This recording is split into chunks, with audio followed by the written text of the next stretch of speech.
Well, we're back in Cowes now, landed a couple of days ago, and I'm going to put together a little episode for you that has some short videos of the journey, the second half of the transatlantic. And also at the end, I'll give some thoughts as to the experience and maybe what we've learned and maybe how we would do it differently next time. But for now, enjoy the video. It's slightly shorter than normal, but there's some good stuff in there. I'll speak to you at the end. So farewell to the Cape Verde. We're just going through the acceleration zone between San Antel and São Vincent, where Mindelo is. Hopefully we're coming to the end of that, sort of 32, 34 knot gusts. We knew about the acceleration zones, but almost through, and then we can hopefully enjoy 20 to 24 knots of breeze, which is what the forecast is. Bananas seem to be doing well on their new netting. Okay, let's hope these winds die out. Evening of day one. One of the trickiest parts of offshore cruising is, or passage making, is the technique needed to wake up your off-watch crew member and indeed wife. The trick is, be prepared for anything, but above all be gentle and patient and make sure you've got the kettle on. Hello darling, time for a crew change. There she is. Oh nice. Nice sleep. Right, I'll let you get up. Thank you.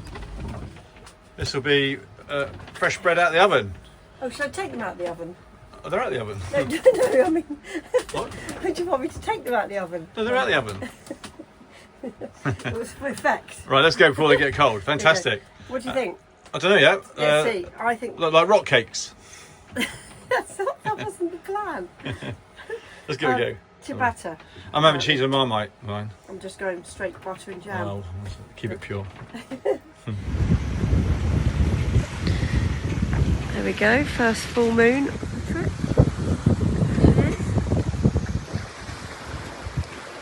We've got 10 knots, relatively calm sea.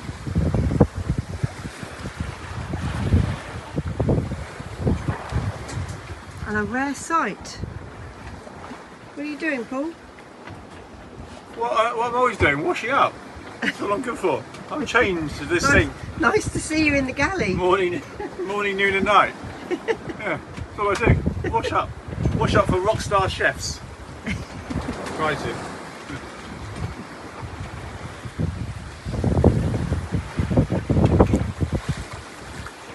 Built in 1991, this is hull 11 of 42 westerly typhoons.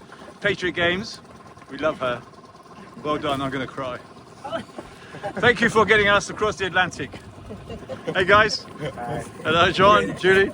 Great.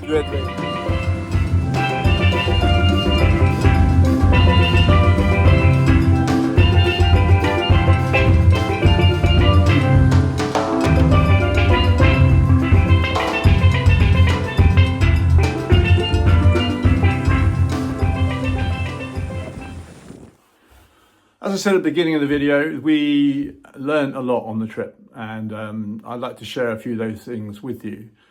In particular, obviously boat preparation is a big thing. I think we did a reasonable job. You want to beef up pretty much, sails and equipment, check for chafe all the time. We end-for-ended our sheets, so not to wear out through the pole. I would, really think carefully about whether you want to do it with two people or not. It worked for us. It was hard, but it did work for us.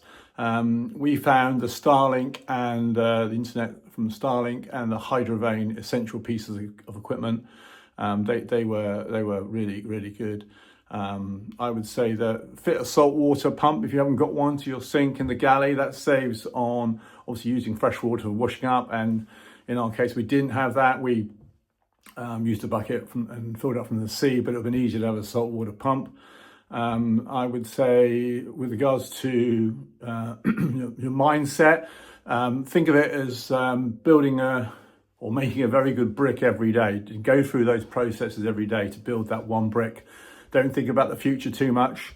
And at the end of your 20, 25 days, you would have built a wall. But the point is to go through a process each day that gets you the mileage that you can do and keeps the boat in one piece. We found that mindset, which actually came from one of my sons, really useful. And you can only do what you can do in that day. So that was good. So all in all, we felt we did a good job, but we were certainly tested, that's for sure. Be flexible in your plans too.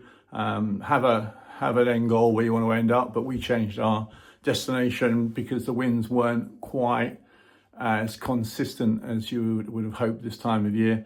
But so we had to adjust slightly to get us to a good point in the Caribbean. Land somewhere where there's plenty of infrastructure, because invariably there'll be things that need fixing.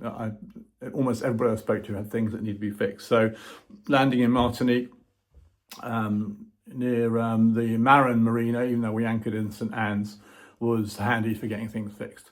So that's something else that needed thinking through.